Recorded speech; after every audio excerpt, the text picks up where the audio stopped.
Hi, this is Mark with a quick update. This is almost 7 a.m. UK time on the 1st of May, so London doesn't open for another hour, and that could kickstart things as well.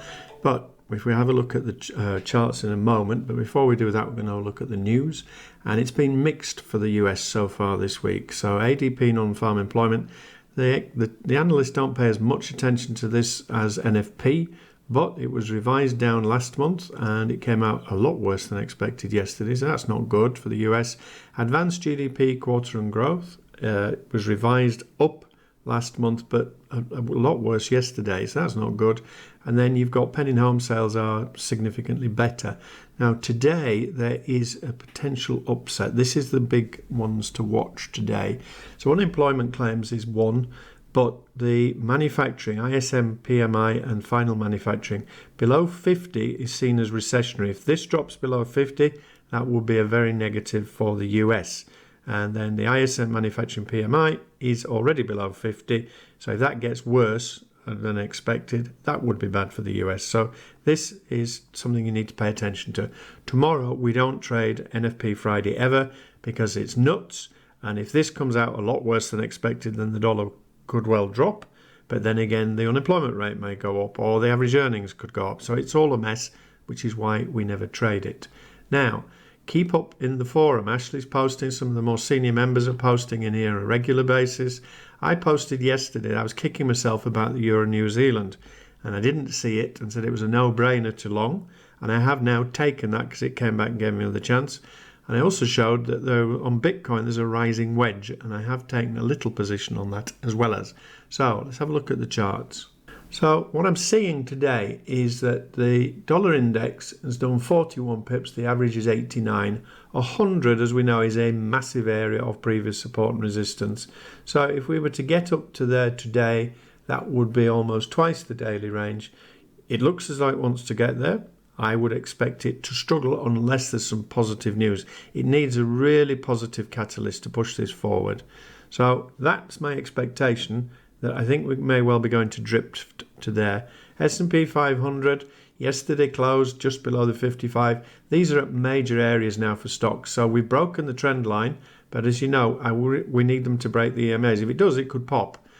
I think my thesis is that it could well pop, and then we will see a bigger drop, the same with the Nasdaq. And the Nasdaq again is being held at this minute at the 200 EMA on the daily. Once again, if it goes, it could well pop. So coming up to psychological level of 2000 as well. Bottom line with this is clear as mud, leaving it alone. Gold, a lot more confident. So with gold, as you know, I'm a long time buyer of the physical metal and mining stocks. And if I wasn't in gold already, I would certainly be looking to buy anywhere around 3100 for multiple reasons. You've got the 78.6 fib, you've got the 55 EMA, we're in a clear uptrend, some previous support and resistance, and a very good risk-reward ratio. Now for me, I tend to buy the miners. At the moment, I've spent all my cash on physical metals, but if I wasn't in it at the moment, this would be an area I would buy the physical. And if you want to trade it, it is a very good risk-reward ratio. Similarly for silver. Now silver has two levels. The bigger level, where I would be more confident, will be around 30.30.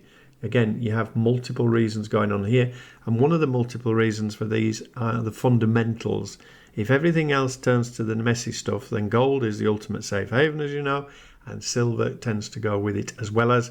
And the thing is, from a physical, those who thought they'd missed out on buying gold the other week, you're 10% higher a week ago, 10 days ago. So the potential is in there. Oil is still way, way down. And then Bitcoin, this is the flag pattern I showed yesterday. Now, I got the lot size wrong here. I was doing this with a student yesterday and messed up the lot size.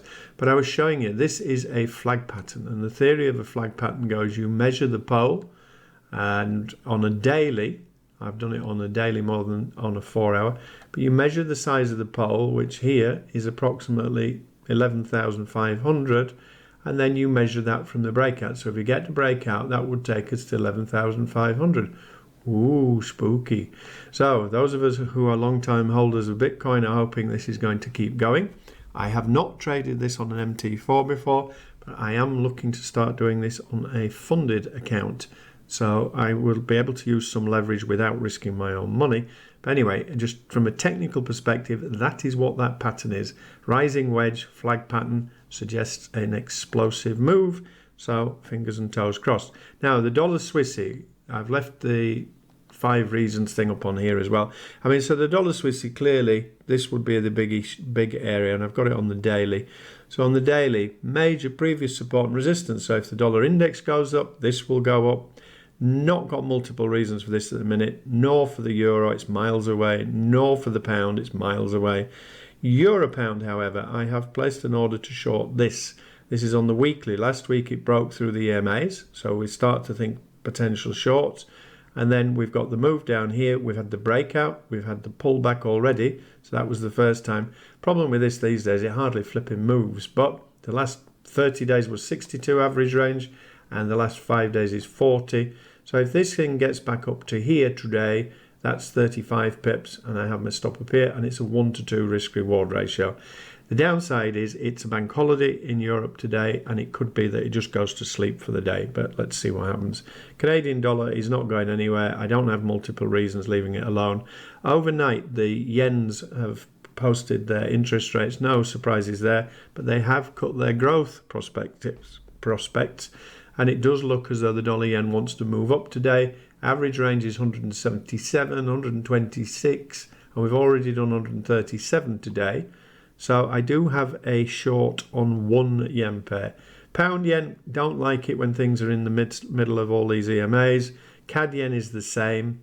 I mean, if these were to break through and close above today, tomorrow, that would give us a good trade for next week. I have placed an order this morning for the Aussie yen. So the dollar yen move looks as though it might be getting exhausted, and the Aussie itself, my bias is to short. So, and it's only done 38 today, and the average is 60, 90. So that's got the potential to move down. So I have placed an order for this one, and I have my stop at 70 pips, just above the 55 EMA. In fact, on my live account, it is slightly above. So that one, out of the yens, that's the one I feel the most confident about. AUD, I say, I just want to short it, but really probably should have taken that last night. NZD, very mixed at the moment. If you look on the weekly, then we've been making lower lows, then we consolidate, pull back up again. I had this here the other day. Now I need to readjust it. Not sure, walking away. Euro New Zealand, this is the one I mentioned in the forum yesterday. So I've taken this and I split the order in half. I had half the order at 90.15, which just got filled. And I have another part down here, and I have one stop here and the second stop down here. So that one, 190, trend line, 55 EMA, 78.6 fib, huge whole number of 190 in an uptrend with an excellent potential risk reward, a minimum of 200 pips and possibly 1,000 pips, then clearly that was worth taking.